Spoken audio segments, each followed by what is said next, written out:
예수님께서는 잃은 사람을 찾아오는 것, 그것이 바로 하나님이 기뻐하시는 사람이고 하나님이 우리에게 명하는 삶을 말씀하셨습니다. 이것을 위해서 먼저는 잃은 사람들을 향한 하나님의 마음을 갖는 것이 중요합니다.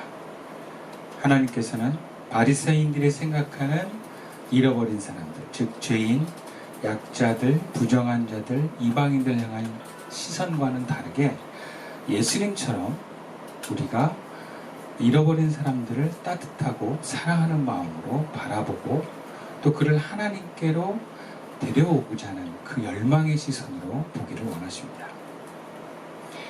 그런데 우리 역시 그 내면의 바리새인들이 바라보는 시각이 있기 때문에 그 시선을 뒤로 하고 하나님의 시선으로 옮겨가는 그 과정들이 우리에게 필요합니다. 근데 문제는 잃어버린 사람들을 향한 하나님의 시선이 회복되기는 했는데 단순히 그 시선으로만으로는 그들을 하나님께 인도하는데 한계가 있다는 것입니다. 다시 말하자면 아무런 말도 하지 않고 아무런 행위도 하지 않는 뭔가 기도만 있는 시선은 그들을 움직이게 할 수 없다는 것입니다. 그렇다면 구체적으로 그 잃어버린 사람들을 어떻게 하나님께로 인도할 수 있는가? 오늘 본문은 이 질문에 대해서 예수님의 어떤 비유를 통해서 우리들에게 말씀해주고 계십니다. 그것이 오늘 본문 1절부터 15절까지의 청지기의 비유라는 말씀입니다. 이 비유는 세상 사람들이 세상 일에 지혜롭다면 하나님의 백성은 더더욱 지혜로워야 한다라고 하는 뜻을 갖고 있습니다. 그렇다면 이 지혜는 무엇인가라는 것입니다. 먼저 이 비유는 먼저 앞에서 누가복음 12장에서 나왔던 어떤 밭의 소출이 풍성할 때 그 소출을 오로지 자기만을 위해서 쌓아두는 부자를 내용과 뭔가 대비되는 모습을 보여주고 있습니다. 결국 그 쌓여진 재물을 지혜롭게 사용해서 친구를 만들라라고 하는 메시지를 담고 있습니다. 본문에 나오는 청지기는 해고당하기 전에 이 주인에게 빚을 진 그 빚의 일부를 탕감하는 지혜를 발휘해서 빚진 사람들을 친구로 만들어버리고 신세를 지게 만듭니다. 그래서 자기가 이 집에서 직무를 빼앗기고 쫓겨날 때 그 빚을 진 사람들에게 뭔가 도움을 받도록 하나의 어떤 장치를 마련해주는 일을 합니다. 이것은 하나님의 선한 청지기 역할을 해야 될 그리스도인들이 자신의 영혼이 차지할 수 없는 재물을 어떻게 관리하고 어떻게 사용해서 내가 궁극적으로 하나님의 장막에 옮겨갈 준비를 해야 된다라고 하는 의미를 담고 있습니다. 본문의 청지기가 그러면 어떻게 했는지 좀 더 자세하게 살펴봅시다. 본문 4절 말씀입니다. 내가 할 일을 알았도다. 이렇게 하면 직분을 빼앗긴 후에 사람들이 나를 자기 집으로 영접하리라 하고 그래요. 주인의 소유를 제대로 관리하지 못하고 낭비한다는 이유로 이제 청지기는 그 직무를 더 이상 하지 못하고 그 집에서 쫓겨날 처지에 처해집니다. 근데 어떤 생각, 묘안이 딱 떠오르는 거예요. 청지기는 자신이 해고된 후에도 직장을 구할 수 있는 방법, 이렇게 하면 내가 사람들이 나에게 도움을 줄 것이야 라고 하는 생각으로 주인에게 빚진 사람들을 불러다가 그 빚의 어떤 내용을 낮춰서 증서에 다시 기입하게 합니다. 기름 100말은 50으로, 밀 100석은 80으로 고쳐쓰게 합니다. 분명 청지기는 자기 마음대로 주인에게 빚진 사람들의 빚의 금액을 고쳤습니다. 그것도 자기의 퇴직 이후를 위해서 고쳤습니다. 그래서 성경에서는 제목을 붙일 때 이 청지기의 이러한 행위를 가지고 불의한 청지기다 라고 제목을 붙이는 경우가 많습니다. 그만큼 이 주인의 어떤 빚의 장부를 자기 마음대로 한 것처럼 보여지기 때문입니다. 근데 사실 이 청지기가 불의하다라고 여겨지는 것은 그 전에 이미 주인의 돈을 허비했기 때문입니다. 주인의 돈을 마음대로 쓴 것에서부터 이미 이 청지기는 불의한 청지기로 찍혀 있습니다. 오늘 본문 8절 말씀입니다. 주인이 이 옳지 않은 청지기가 이를 지혜 있게 하였으므로 칭찬하였으니 그래요. 그러니까 여기다가 예수님이 한 말이 더 거두세요. 이 세 아들들이 자기 시대에 있어서는 빛의 아들들보다 더 지혜로움이라. 우리는 여기서 어떻게 주인이 자기 마음대로 주인에게 빚진 그 금액을 고쳤을 수 있는 것에 대한 이 청지기를 왜 주인은 지혜롭다고 하는가 좀 갸우뚱해질 수 있어요. 오히려 주인이 볼 때 이런 나쁜 놈이 있나 이렇게 생각해야 되는 게 마땅한데, 또 예수님께서는 왜 이런 불의한 청지기가 이렇게 마음대로 이 빌린 돈을 고친 것을 왜 지혜롭다고 하시는가, 왜 이것을 칭찬할 만한 일인가 라는 의문이 듭니다. 일단 여기서는 해석의 여지가 많이 있어요. 크게 이제 두 가지 해석이 있는데, 하나는 주인이 하나님의 입장에서 대변하는 주인이다 라고 했을 때는 그쪽 이 주인이 좀 말도 안 되는 주인인 거예요. 뭔가 자기 돈을 손해를 입히면서까지 이 청지기가 이 집에서 쫓겨난 이후에 친구나 어떤 사람들에게 배려를 한 이 행위 자체를 옳다고 여기고 지혜롭게 여기는 그 모습은 마치 하나님 아버지의 뭔가 이해할 수 없는 어떤 우리의 어떤 내어줌의 행위를 칭찬하시는 하나님의 모습과 같다라고도 볼 수 있고요. 또 하나는 이 주인이 이 청지기의 한 행위를 봤을 때 주인이 하나님이 아닌 일반적인 주인이라면 이 청지기가 주인이 생각하기에 불법을 행한 게 아니라 오히려 주인의 명예를 높이고 자기가 받을 몫을 안 받음을 통해서 사람들로 하여금 뭔가 보답을 받게 하는 모습으로 해석하는 경우가 있습니다. 어쨌든 중요한 것은 이 청지기가 한 행위를 예수님께서 지혜롭다고 여긴 거예요. 그러니까 이 청지기가 옳다, 이 청지기의 어떤 삶 자체가 칭찬받을 만한 것이 아니라 지금 어떤 자기의 그 미래를 위해서 사람들에게 뭔가 재물로 유익을 주고 도움을 준 것에 대해서 예수님이 이 행위는 지혜롭다라고 한 것입니다. 그렇다면 이 비유를 통해서 주님이 우리에게 주는 메시지는 무엇입니까? 오늘 본문 9절 말씀입니다. 함께 읽어보겠습니다. 시작. 내가 너에게 말하노니 불의의 재물로 친구를 사귀라. 그러면 이 재물이 없어질 때에 그들이 너희를 영주할 처소로 영접하리라. 오늘 본문에서 예수님이 친구를 사귀라. 그런데 불의한 재물이라고 얘기를 합니다. 왜 재물을 불의한 재물이라고 얘기를 하고 있는 것일까? 우리가 불의한 재물 하면 악한 방식으로 모은 재물을 불의하다라고 생각할 수 있어요.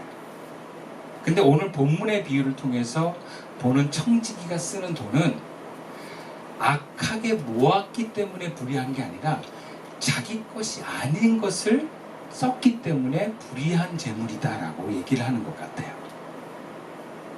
풀어서 말하면 자기 재물이 아닌 이 재물, 이것을 가난한 자들에게 나누어주면 하나님 나라에 거할 곳이 있다라고 해석합니다.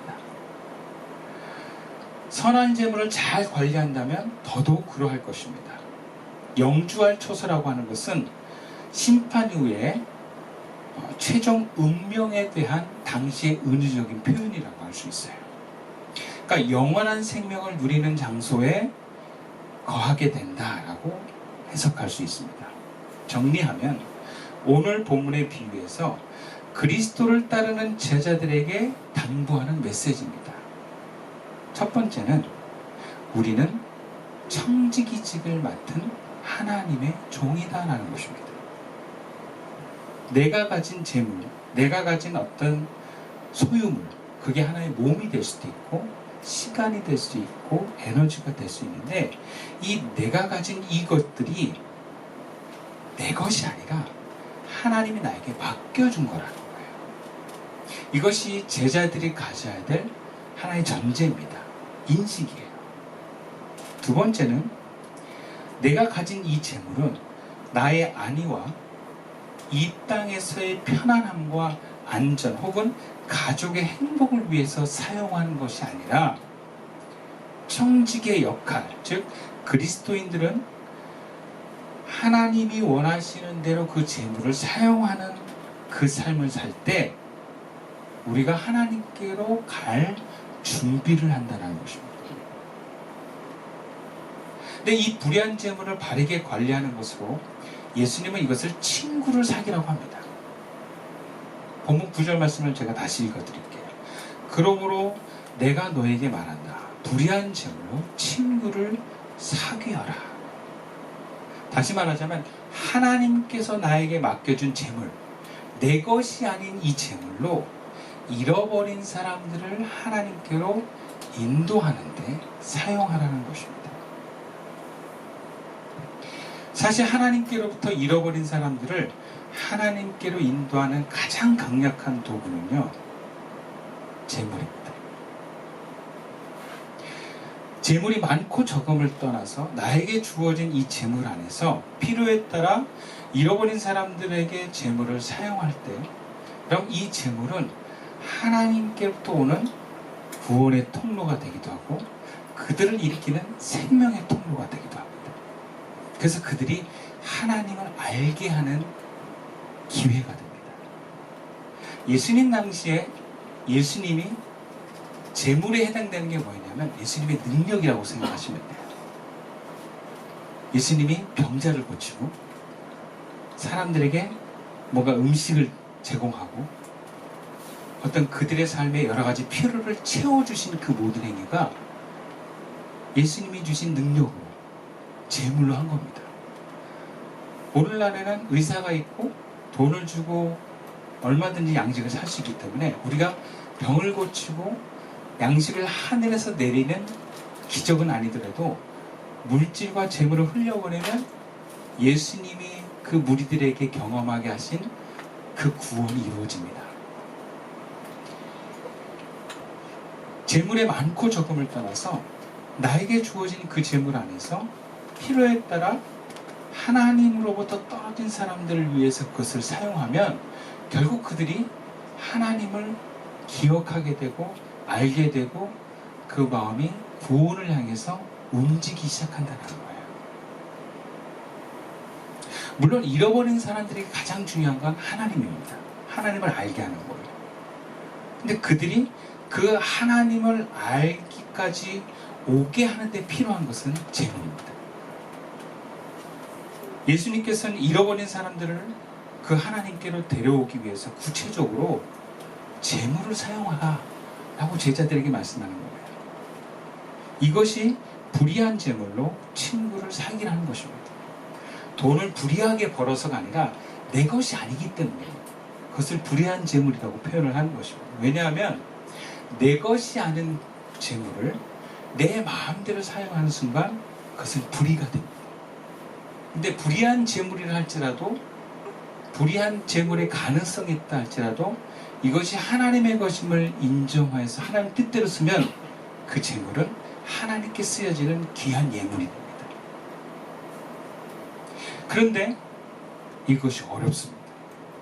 왜냐하면 하나님을 믿는 사람들에게도 재물은 귀하기 때문에 그래요. 하나님의 사람들이 남는 재물로 잃어버린 사람을 데려오는 것이 아니라 자신과 가족을 위한 재물을 떼어서 나와 이해관계가 없는 사람들을 위해서 내어주는 것이기 때문에 어렵습니다. 여러분은 이런 착각을 하고 있어요. 돈이 많기 때문에 저 사람은 재물을 많이 내어준다.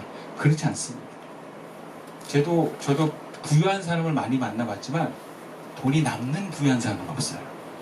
모든 사람은 재물이 타이트하고 부족합니다. 마음껏 쓰고 싶은데 그렇게 못하는 사람은 부유한 사람이나 어려운 사람이랑 똑같은 마음이에요. 그런데 그런 그들이라 할지라도 설령 내가 돈이 없는 사람이라고 할지라도 가족을 위해서 사용하는 것은 아까워하지 않습니다. 가족을 위해서 재물을 사용할 때는 알게 모르게 고스란히 나에게 돌아옵니다. 가령 자식들을 위해서 재물을 사용하면 자식들이 고마워하고 자식들의 필요가 채워지기 때문에 그 자식의 만족은 곧 나의 만족으로 연결이 됩니다. 그리고 이걸 기억하는 자식들은 또 나에게 보답까지 합니다. 부모도 마찬가지예요. 부모에게 재물을 사용하면 부모는 나를 인정합니다. 나를 사랑하고 귀하게 여깁니다. 나이가 들수록 부모들은 재물을 귀하게 여깁니다. 여러분, 효도하는 거 어렵지 않습니다. 용돈을 많이 드리면 부모님이 효자라고 할 것입니다. 효녀라고 할 것입니다. 그리고 다른 사람들에게 자랑할 거리를 만들어주는 것입니다. 여러분, 우리 자녀가 예수 잘 믿는 것은 자랑거리가 안 됩니다. 근데 우리 자녀들이 용돈을 많이 주면 자랑거리가 됩니다. 근데 잃어버린 사람들을 위해서 재물을 사용하는 것은 그 대상이 나에게 고마워하지 않습니다. 나의 후손에게 또 보답하는 것도 아닙니다. 그죠? 그들이 하나님께 가는 데 목적이 있습니다. 물론 하나님께서 축복해 주시겠지만 그 축복의 주권은 나한테 있는 게 아닙니다. 언제 올지 모르는 것이고 언제 그 축복이 내가 원하는 대로 오는 것은 우리가 기대할 수 없습니다. 그런데 가족한테 재물을 쓰면 바로 효과가 있습니다. 가족을 포함해서 사람들에게 인정받고 사랑받는데 재물만큼 효과 좋은 게 없어요. 근데 잃어버린 사람들 위해서 그들이 하나님께 돌아가는데 재물을 사용하는 것은 낭비일 수 있어요. 왜 나한테 오는 게 아니기 때문에. 오히려 그쪽에 주다가 가족한테 못 주는 게 있을 수 있어요. 사실 잃어버린 사람들에게 재물을 쓸 때는 그 사람이 하나님께로 향하기만을 바라야지 나에게 뭔가 돌아올 것을 기대해서는 안 됩니다.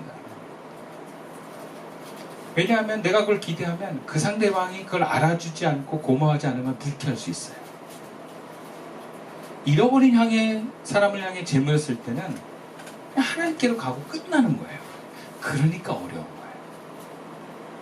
낭비 같은 느낌이 들기 때문에. 그렇기 때문에 사실은 나에게 돌아오지 않는 사람을 향해서 재물을 쓰는 것은 믿음이 아니고는 불가능합니다. 이게 믿음이에요, 사실. 구체적으로 하나님이 기뻐하심을 알기 때문에 하나님이 사랑하는 사람에게 하나님이 뜻대로 재물을 흘려보내는 것입니다. 그래서 그 재물에 하나님의 사랑이 담기면 되는 거예요. 하나님과 이웃을 사랑하는 사람은 그렇게 흘려보냅니다. 또 이 재물을 사용함으로 잃어버린 사람들이 하나님께로 좀 더 다가가게 된다면 본문에서 말씀처럼 영원한 초서가 내게 주어집니다. 즉 영원하신 하나님과 함께하는 삶을 오늘 살게 됩니다. 죽어서 사는 게 아니라 하나님과 동행하는 삶을 오늘 누리게 되는, 영생을 누리게 되는 삶을 살게 되는 것입니다. 여러분, 이것은 믿음의 세계입니다. 이런 믿음의 세계가 아니고는 사실 하나님을 기쁘게 할 수 없습니다. 그 믿음의 세계 안에서 하나님이 기뻐하심을 믿고 내 것을 내어줄 수 있는 사람, 여러분, 이것이 믿음의 사람이고 제자가 가야 되는 길인 것입니다.